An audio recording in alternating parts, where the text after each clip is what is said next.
Hi guys, welcome to my YouTube channel. My name is Dr. Vasudha. I am doing internship at Dr. RML MS Lucknow and you are watching Mad Mushroom Talks.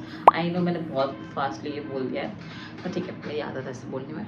And इस mic का कोई भी use नहीं है, ये just to show के लिए है बिकॉज मेरे को आदत है ऐसे बात करने की, इसलिए मैंने इस माइक का यूज़ किया. एक्चुअली में ये माइक मैंने ख़राब कर दिया है और I'll not buy a new mic till I get a good earning from YouTube and Instagram.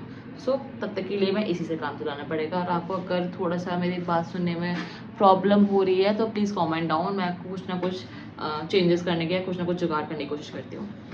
तो ये वीडियो उन लोगों के लिए है जिनको ये लगता है कि भाई 2 या 3 अटैम्प्ट के बाद क्या मैं नीट क्रैक कर सकती हूँ. Am I able to crack the NEET.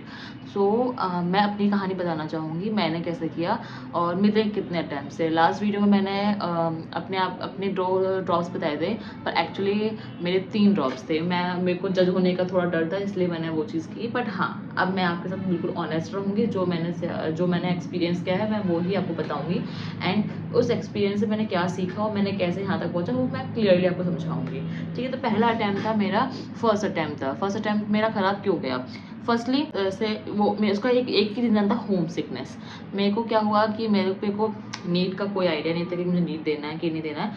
मेरे पापा को लगा कि मतलब उसको नीट दिलाना चाहिए, क्योंकि शायद उन्होंने अपने ही साथ में कोई अंकल थे, उनसे बात हो रही थी, तो वो अपने बच्चे को कोटा भेज रहे थे. तो मेरे डैडी को भी लगा कि मैं भी अपनी बेटी को कोटा भेज देता हूँ, डॉक्टरी का काम कर, MBBS का ये एग्ज़ाम होता है, ये दिलवा देता हूँ.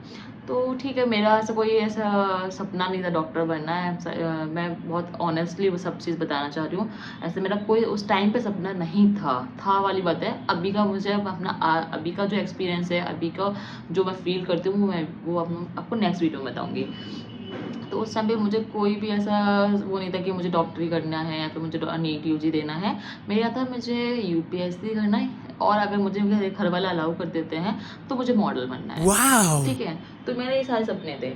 तो उस टाइम पे फिर डैडी ने मेरे को कोटा भेज दिया, पर मुझे था बहुत गंदा वाला होम सिकनेस. उससे पहले मुझे 11th और 10th में मुझे बाहर पढ़ने के लिए भेजा गया था, क्योंकि हमारे टाउन में इतनी अच्छी पढ़ाई नहीं थी. हमेशा से स्कूल्स में भी इतनी खास पढ़ाई नहीं थी, बट वही था ना, काम चलाऊ पढ़ाई जिसे बोल सकते थे. तो मेरे को तब भी भेजा गया था बाहर पढ़ने के लिए, लेकिन मैं हर बारी पैसे वैसे डुबा के वापस आ जाया करती थी कि मुझे मम्मी की याद आ रही, मुझे बुखार हो जाया करता था. तो मुझे बहुत गंदा होम सिकनेस था. तो फर्स्ट ईयर में जब मैंने फर्स्ट ड्रॉप लिया, तो जब मैं गई कोटा, तो मेरे लिए बहुत रोमांटिक था वो, कि फर्स्ट में ड्रॉप में जाना, मम्मी के बिना रहना.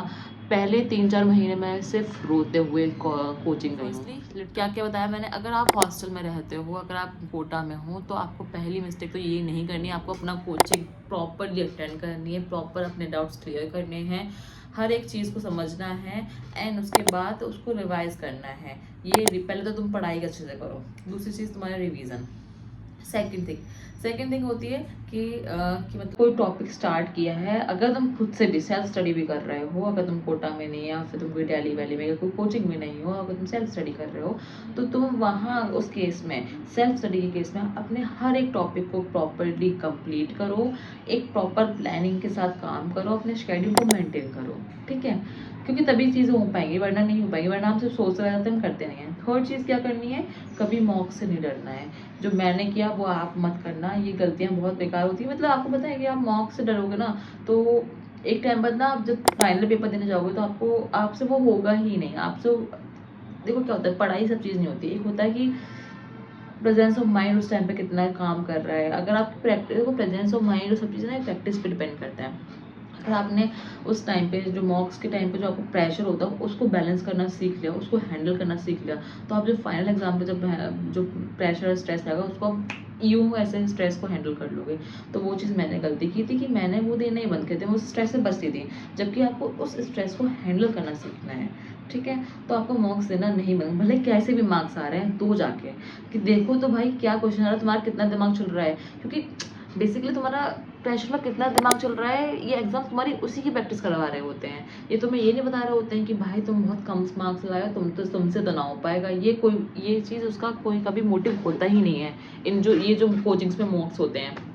ठीक है, अगर तुम सेल्फ स्टडी कर रहे हो, तो उस केस में तुम कोई ऑनलाइन कोचिंग जो तुम्हारी होती है, उसमें मॉक्स तुम्हें मिल जाएंगे. कोर्स मुझे लगता है कि ऑनलाइन मॉक्स के लिए भी 1-2 महीने के या 3 महीने के मिल जाते हैं ऑनलाइनली. तो वो ऑनलाइन तुम खरीद लो. ठीक है, परचेज कर लो उस चीज़ को। एंड लास्ट मिस्टेक, वही सबसे लास्ट वाली जो मैं बताई, पैटर्न वाली बात थी। पैटर्न वाली बात थी, क्योंकि ये गलती मैंने पैटर्न वाली क्यों की, क्योंकि मैंने मॉक्स देना बंद कर दिया था। अगर मैंने मॉक्स दिए होते तो मुझे पता तो होता ना कि मैं कि मुझे क्या पैटर्न है। मैंने सीधे जाके एग्ज़ाम दिया, मॉक्स देने से बचने स्टार्ट कर दी। तो मैंने क्या किया, मैंने पहले फिजिक्स स्टार्ट करी, फिर जो मुझे पसंद थी केमिस्ट्री स्टार्ट करी, एंड देन बायो में आता तक मेरे पास टाइम ही नहीं बचा। अब मेरे पास 50 क्वेश्चन बचे हैं, 10 मिनट 15 मिनट मेरे पास बचा, मुझे कैसे सॉल्व करना है मुझे नहीं पता, बस मैं टिक करते चली जा रही हूँ। मेरा सब गलत हो गया था, मुझे पता था। बायो में बहुत सिली मिस्टेक्स हुई थी, बहुत ज़्यादा सिली मिस्टेक हुई थी। फिजिक्स केमिस्ट्रीज ओके थी, मेरी 120 के अलावा भी कुछ मार्क्स आए थे। तो पहले अटैम्प्ट में मेरे 436 से कुछ मार्क्स थे, हाँ 436 मार्क्स थे, मुझे अच्छे से याद है।